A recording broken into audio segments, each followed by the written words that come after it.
Je voudrais vous inviter à vous mettre debout. Nous allons lire 2 portions de la parole de Dieu. En introduction,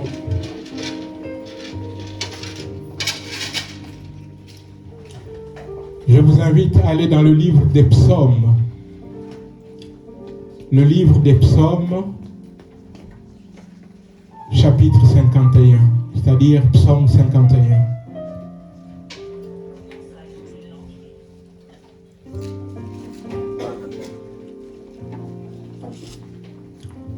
Psaume 51, nous lirons du verset 10 au verset 14. Psaume 51, 10 à 14. Tout le monde a trouvé? À 3, nous lisons la parole de Dieu.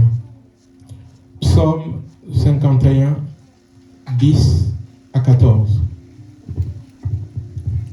1, 2, 3. Annonce-moi l'allégresse et la joie, et les eaux que tu as brisées se réjouiront. Détourne ton regard de mes péchés, efface toutes mes iniquités. Ô Dieu, crée en moi un cœur pur, renouvelle en moi un esprit bien disposé. Ne me rejette pas loin de ta face, ne me retire pas ton Esprit Saint. Rends-moi la joie de ton salut, et qu'un esprit de bonne volonté me soutienne. Amen. Amen. J'aimerais vous demander qu'on reprenne cette lecture à 3. 1, 2, 3. Annonce-moi l'allégresse et la joie, et les eaux que tu as brisées se réjouiront. Détourne ton regard de mes péchés, efface toutes mes iniquités. Ô Dieu, crée en moi un cœur pur, renouvelle en moi un esprit bien disposé. Ne me rejette pas loin de ta face, ne me retire pas ton Esprit Saint. Rends-moi la joie de ton salut, et qu'un esprit de bonne volonté me soutienne. Amen. Nous lirons maintenant dans la première épître de Jean, 1 Jean, au chapitre 5. 1 Jean au chapitre 5, nous avons fait cette lecture il y a quelques semaines, mais le Seigneur a mis dans mon cœur le poids de cette merveilleuse parole pour qu'on revienne. 1 Jean 5, nous lirons du 10 au 13.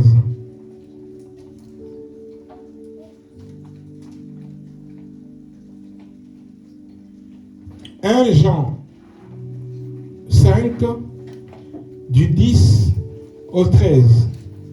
À 3, nous lirons. 1, 2, 3. Celui qui croit au Fils de Dieu a ce témoignage en lui-même. Celui qui ne croit pas Dieu le fait menteur, puisqu'il ne croit pas au témoignage que Dieu a rendu à son Fils. Et voici ce témoignage, c'est que Dieu nous a donné la vie éternelle et que cette vie est dans son Fils. Celui qui a le Fils a la vie, celui qui n'a pas le Fils de Dieu n'a pas la vie. Je vous ai écrit ces choses afin que vous sachiez que vous avez la vie éternelle, vous qui croyez au nom du Fils de Dieu. Alléluia. Amen. Alléluia. On peut prendre place. Alléluia, alléluia, alléluia, alléluia. Alléluia. Bien-aimés, c'est avec joie, en ce qui me concerne, c'est avec joie que je lis ces paroles. Il est dit, si tu as le Fils, tu as la vie de Dieu. Si tu as accepté Jésus-Christ comme ton sauveur et le Seigneur de ta vie, tu as la vie éternelle. Alléluia. Si tu n'as pas accepté le Fils, tu n'as pas la vie.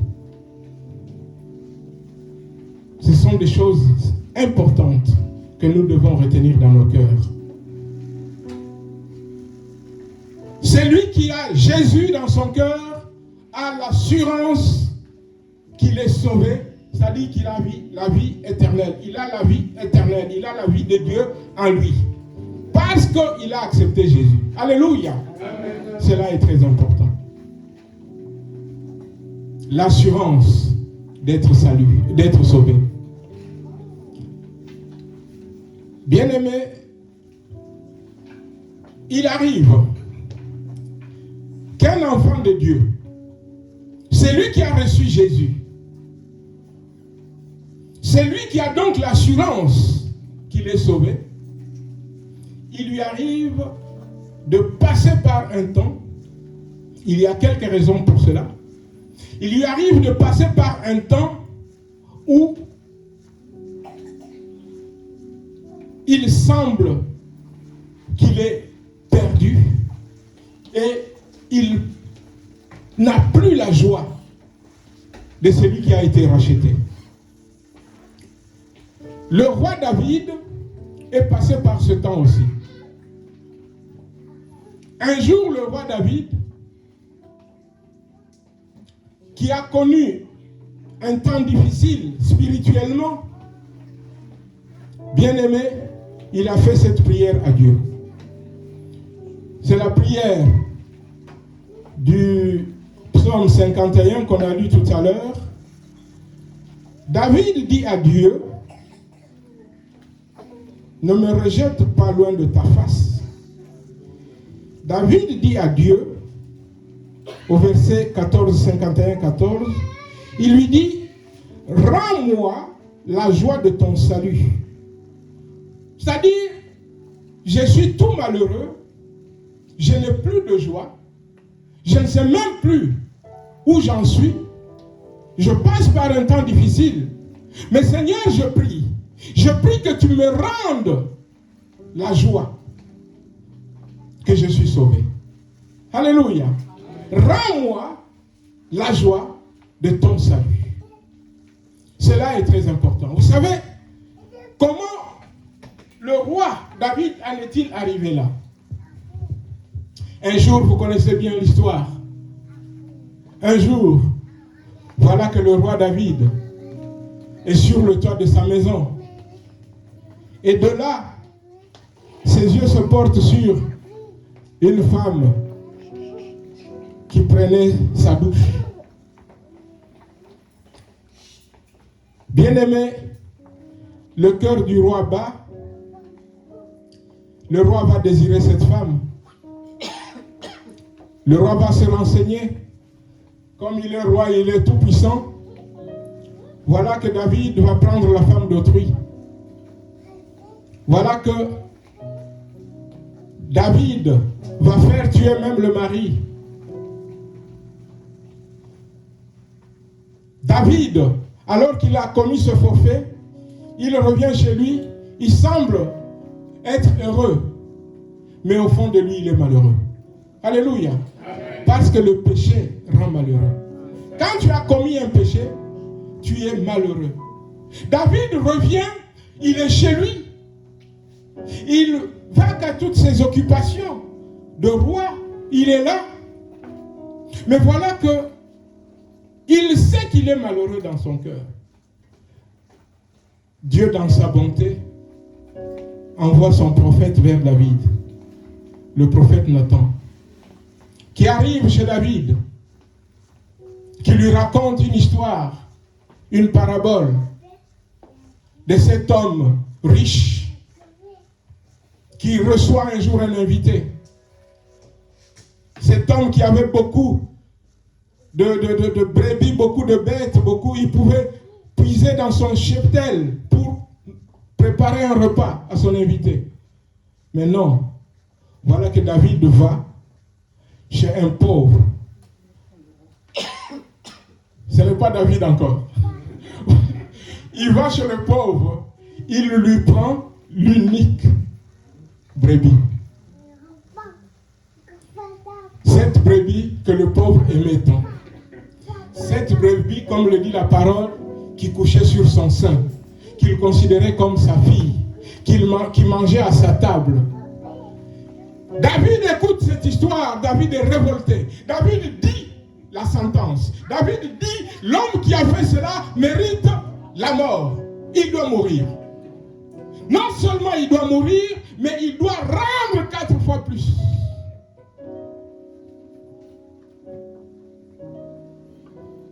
Le prophète Nathan écoute de la bouche de David cette sentence. Et il dit à David, c'est toi. Cet homme-là, c'est toi. Moi, Dieu, je t'ai béni. Je t'ai donné tout ce qu'il fallait. Et Dieu dit, s'il fallait encore, j'allais ajouter. Mais toi, pourquoi tu m'as méprisé en faisant ce que tu as fait? Tu as pris la femme de cet homme et tu l'as fait mourir.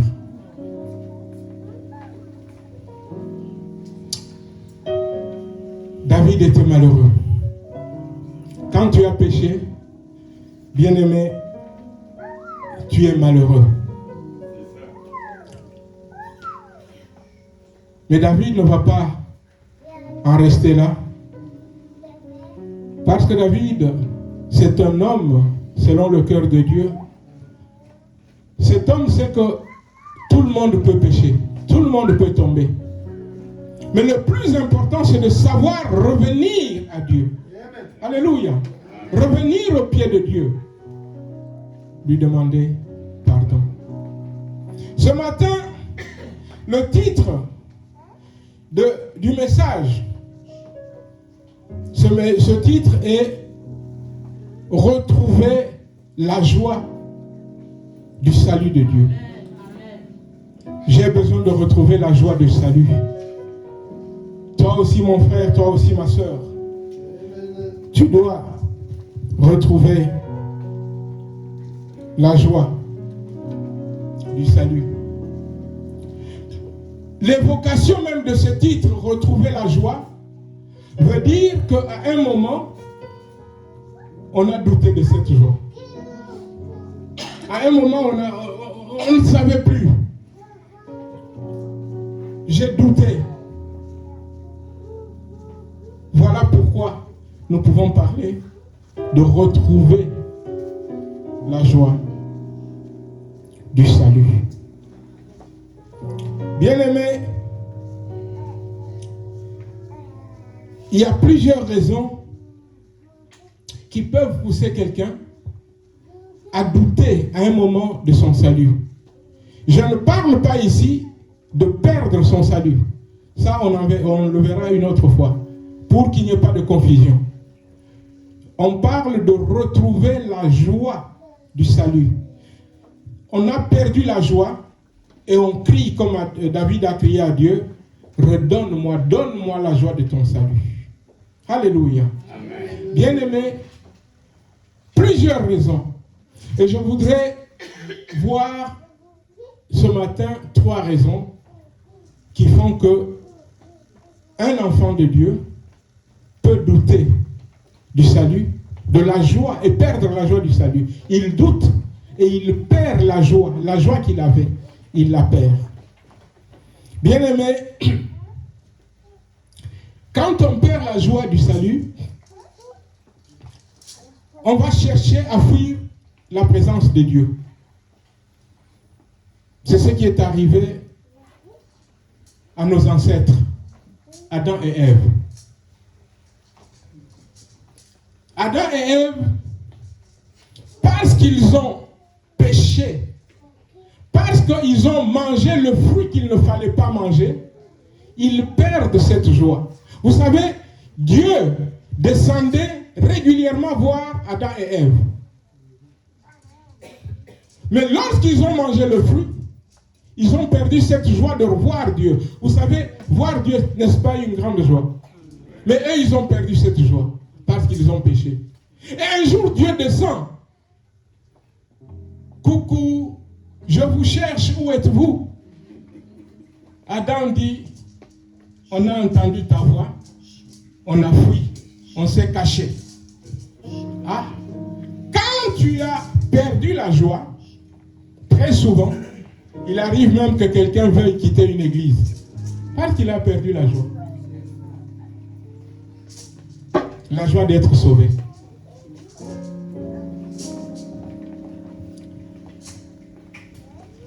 La première raison que je voulais voir avec vous ce matin,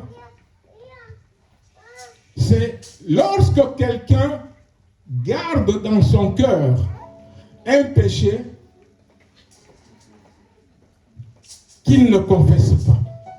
Un péché qu'il n'arrive pas à déposer aux pieds de Dieu. Quand tu gardes dans ton cœur un péché non confessé, tu perds la joie. Comme David. Vous savez, quand nous prenons le fils perdu, à un moment, il a un péché, un conseil de Dieu, vite, va au pied du Seigneur, répands-toi, demande pardon, et tu vas retrouver la joie. Alléluia. David nous dit, tant que je gardais silence, tant que je ne voulais pas confesser mon péché, je souffrais. Tant que tu ne dis pas à Dieu, Père, pardonne-moi, parce que j'ai fait ceci, je fais cela. Tant que tu ne viens pas devant Dieu avec vérité, tu vas souffrir au fond de toi. C'est ce qui est arrivé à cet homme. Il est dit, tant que je me suis tu, mes os se consumaient. C'est-à-dire que je dépérissais. J'étais là tout malheureux. J'étais comme quelqu'un qui est en train de mourir à petit feu. Pourquoi? Parce qu'il y a un péché que je n'ai pas confessé. Alléluia. Un péché que je n'ai pas confessé. Il est dit au premier verset de ce chapitre 32, il est dit, heureux celui à qui la transgression est remise, à qui le péché est pardonné, heureux l'homme à qui l'Éternel n'impute pas l'iniquité et dans l'esprit duquel il n'y a point de fraude. Pour que tu retrouves la joie, il faut que tu demandes pardon à Dieu. Il faut que tu viennes à Dieu, il faut que tu confesses ton péché, et lorsque tu as confessé ton péché, tu retrouves la joie, tu retrouves la paix. Mais tant que tu ne l'as pas fait, tu seras là, tu vas sourire, mais au fond de toi, tu vas souffrir. Tu seras devant les gens comme quelqu'un d'heureux, mais au fond de toi, tu seras en train de pleurer. Bien-aimés, vous avez déjà vu, et particulièrement ça se fait parmi les vedettes de ce monde. Lorsque tu es là à la télé, bien maquillé, tout le monde t'envie. Tu as beaucoup d'argent, tu as la célébrité. Mais ces gens-là, très souvent, lorsqu'ils rentrent chez eux, ils pleurent. Ils pleurent. Pourquoi? Parce qu'ils n'ont pas la joie. Ils ne sont pas sauvés, ils n'ont pas la joie. Je t'en supplie, quand tu passes par des moments difficiles, un moment comme celui-ci, tu as commis un péché, sache que tu vas être malheureux. Un enfant de Dieu va être malheureux après un péché. Un enfant de Dieu, il est comme un agneau qu'on prend, qu'on met, quand il a péché, lui-même s'est mis dans la boue. Il sort de là, il est tout malheureux. Il n'a qu'une seule envie, qu'on le lave. Et on est lavé par le sang précieux de l'agneau. Alléluia! Il est venu sur la terre, il a versé son sang. Et si tu viens, il dit, si nous confessons nos péchés, il est fidèle et juste pour nous les pardonner et pour nous purifier de toute iniquité. Quand tu as péché, un seul chemin, va au pied du Seigneur. Avec un cœur sincère et repentant, demande pardon. La joie que tu as perdue, tu vas la retrouver. Alléluia. Une deuxième raison pour laquelle un enfant de Dieu, c'est lui qui est sauvé peut passer par un temps où il doute, un temps où il ne sait plus où il habite, un temps où il perd la joie. C'est lorsque cet enfant de Dieu néglige la communion avec Dieu. Lorsqu'il néglige la communion avec Dieu. Bien-aimé, lorsque tu n'es plus en communion avec Dieu, toute la joie, tout ce qui te donnait la joie s'en va. Et quand est-ce que souvent les chrétiens n'ont plus de communion? Lorsqu'ils abandonnent la vie de prière. Lorsqu'ils n'ont plus une vie réelle de prière. Lorsqu'ils ne passent plus le temps à lire la parole de Dieu. Ils sont là comme perdus, ils ne savent pas. Et bien aimé, la Bible dit de prier en tout temps. La prière, c'est... Quelqu'un a dit, la prière, c'est la respiration de l'âme. Quand quelqu'un ne respire plus, qu'est-ce qui lui arrive? Il meurt. Spirituellement, c'est ce qui arrive. Tant que tu ne respires plus, quand tu ne respires plus, tu es coupé de cette relation qui te donnait la vie. Tu n'as plus la vie de Dieu en toi et tu meurs.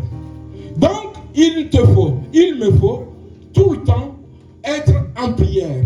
Être en prière, c'est ce que la Bible dit quand elle nous parle de prier en tout temps. Prier en tout temps, c'est quoi? C'est être tout le temps connecté à Dieu.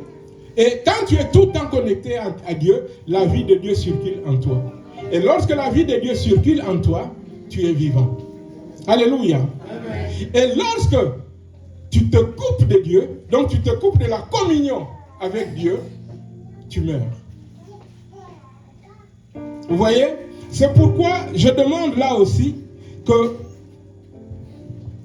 tout enfant de Dieu soit là avec une réelle relation avec Dieu. Parce que la Bible nous montre que celui qui n'a pas de relation avec Dieu, non seulement il meurt, mais aussi, il ne peut rien faire. Quelqu'un peut me prendre le psaume 88, le verset 11 du psaume 88.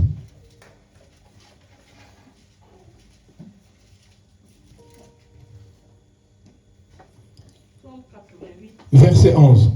Verset 11. Il est écrit: Est-ce pour les morts que tu fais des miracles? Les morts se lèvent-ils pour te louer? Amen. Amen.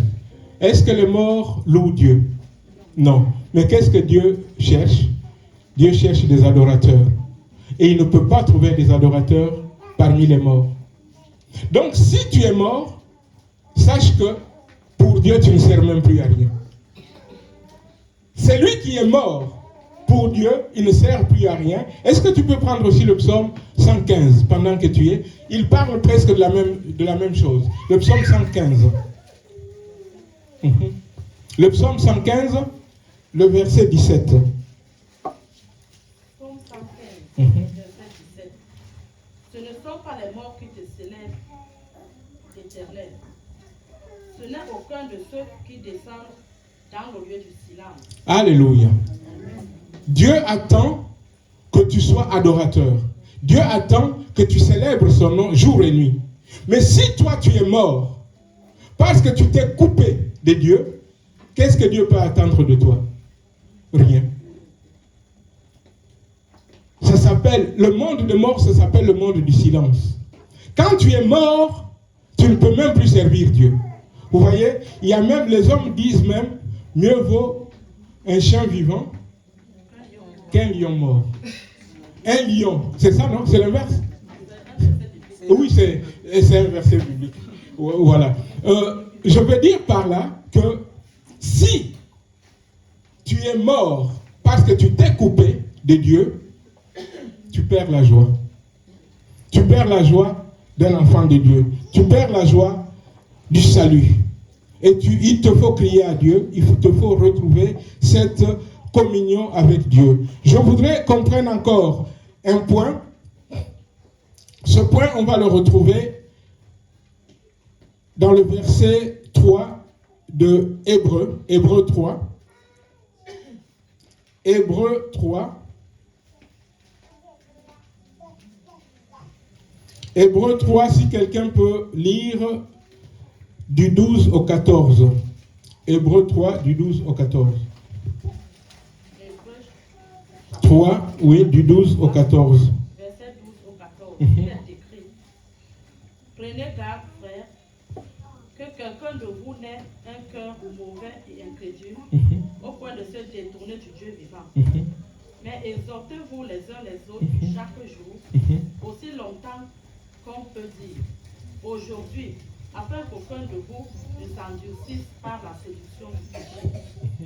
Car nous sommes devenus participants de Christ, pourvu que nous retenions fermement jusqu'à la fin l'assurance que nous avions au commencement. Amen. Alléluia. Amen. Bien-aimés, très souvent, cela arrive aux enfants de Dieu. Ils s'endurcissent. Tu passes peut-être par un temps difficile. Dieu te parle, mais tu ne veux pas écouter. Tu t'endurcis. C'est ce qui est arrivé, par exemple, à Caïn. Caïn était là avec son frère. Les deux, ils ont offert à Dieu quelque chose. Chacun dans son domaine. Et qu'est-ce qu'il nous a dit? Il nous a dit à un moment que Dieu a agréé l'offrande d'Abel, n'a pas agréé l'offrande d'Abel et de Caïn. Qu'est-ce qui se passe? Caïn se fâche. Et dans son cœur, il garde rancune contre son frère. Dieu avertit Caïn. Dieu va dire à Caïn: pourquoi es-tu irrité? Dieu dit à Caïn: voici le chemin pour que tu ne sois pas irrité. Dieu lui dit: le péché se couche à la porte, mais toi, domine sur lui. Dieu a donc montré le chemin, mais qu'est-ce qui s'est passé? Caïn n'a pas voulu écouter ce chemin. Lorsque tu t'endurcis, alors que Dieu te montre le chemin, tu perds la joie. Caïn perd la joie, alors que Caïn, comme Abel, c'était quand même des enfants qui connaissaient Dieu. La Bible nous dit: Abel a offert son sacrifice, son offrande par la foi, mais pas Caïn. Lorsque Dieu t'avertit, Dieu te montre le chemin. Et si toi tu n'écoutes pas Dieu, lorsque tu t'endurcis, bien-aimé, tu glisses petit à petit jusqu'à perdre la joie. Et si tu perds la joie, bien-aimé, sache que tu vas finir par perdre cette fois-ci même le salut. Mais on n'y est pas encore, on en parlera. Pourquoi? Parce que tu vas rejeter Dieu. Pour ne pas en arriver là, il nous est dit de nous souvenir toujours de ce que nous sommes. Qu'est-ce que tu es? Ou en d'autres termes, qui est-ce que tu es? Ou qui es-tu? C'est ce qu'on a vu au début de cette lecture. La lecture de Hébreu 3. Tu es participant de la nature de Christ. Tu es appelé chrétien. Il y a la vie de Christ en toi. Si tu sais que tu as Christ en toi et la vie de Christ est en toi, bien-aimé, tu vas t'attacher à Christ, tu vas t'attacher à Dieu. Mais lorsque tu ne sais plus qui tu es, tu vas t'endurcir.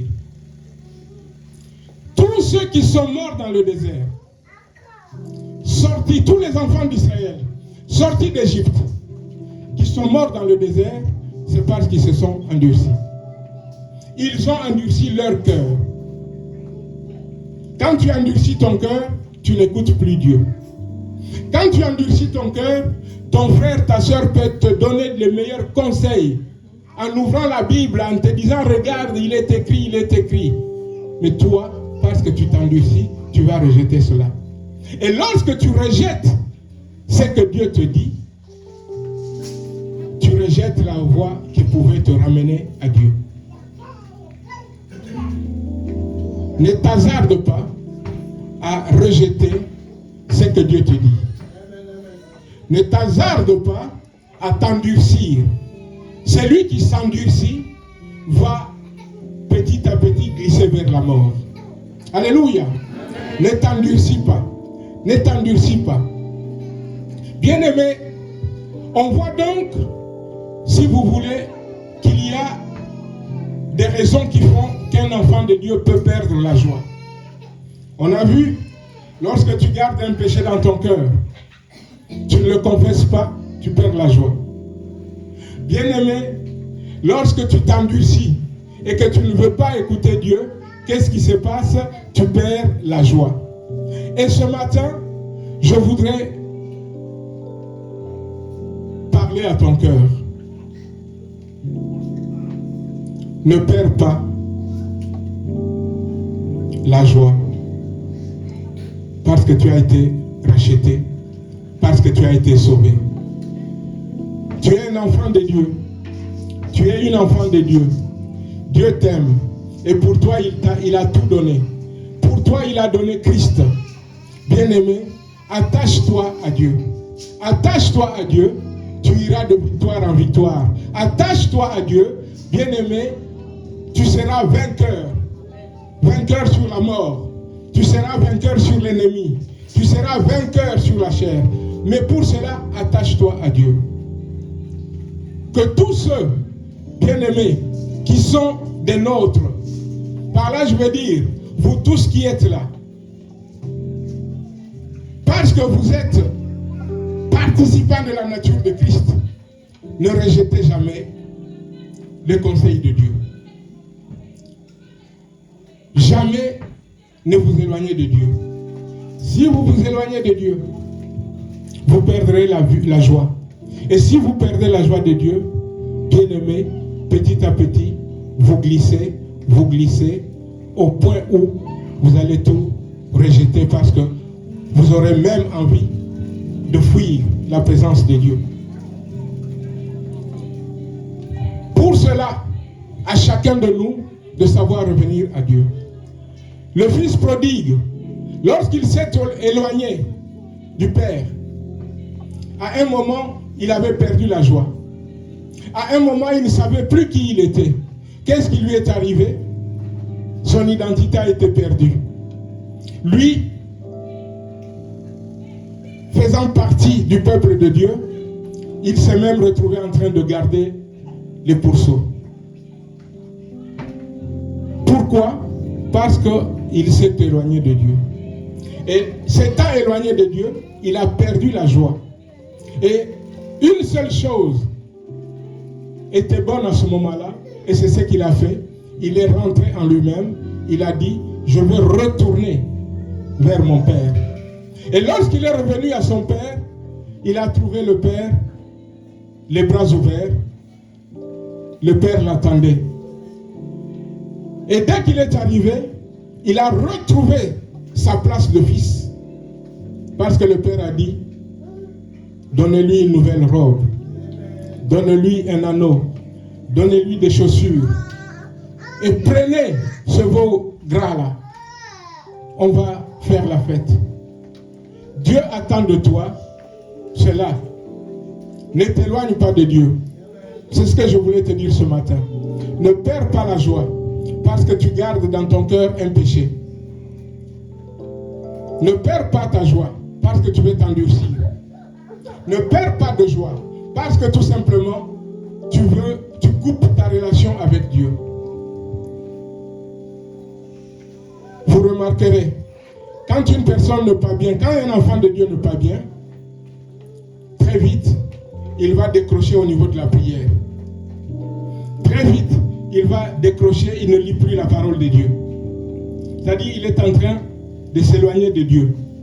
Il coupe la relation avec le Saint-Esprit qui ramène à Dieu. N'allez pas loin. Ne rejetez pas. Ne perdez pas l'assurance que vous êtes enfant de Dieu. Et ne perdez pas, par des choses que vous pouvez garder dans votre cœur, la joie d'être sauvé. Amen. Amen. Ne perdez pas cette joie-là, la joie de racheter. Tu es dans la joie parce que tu es enfant de Dieu. Mais sache que si un jour tu ne ressens plus de joie, viens vite auprès du Seigneur. Ne quitte pas l'église parce que tu n'as plus de joie. Ne cherche pas à ne plus voir tes frères et sœurs parce que tu n'as plus de joie. Dieu a mis les uns et les autres pour qu'ils forment une famille et pour qu'on s'encourage tous. Amen. Quand un passe par un moment difficile, l'autre est là pour le soutenir, pour le relever. Mais si toi, parce que tu n'es pas dans la joie, tu te retires, qui sera là pour te relever? Si tu rejettes l'Esprit de Dieu, qui sera là pour te convaincre de péché, de justice et de jugement? Qui sera là pour te ramener dans la présence du Seigneur? Je vous encourage donc ce matin. Retenez ferme la parole de Dieu qui est de ne pas vous éloigner de lui. Votre vie est cachée en lui. Alléluia. Votre vie est cachée en Christ. Mais si vous rejetez Christ, je peux même dire, vous rejetez votre vie. Et au lieu que votre vie rayonne, votre vie va dépérir. Attachez-vous à Dieu. Allez de l'avant. Progressez. Allez de gloire en gloire. Dans le nom merveilleux du Seigneur Jésus. Amen. Amen, amen, amen, amen, amen, amen, amen.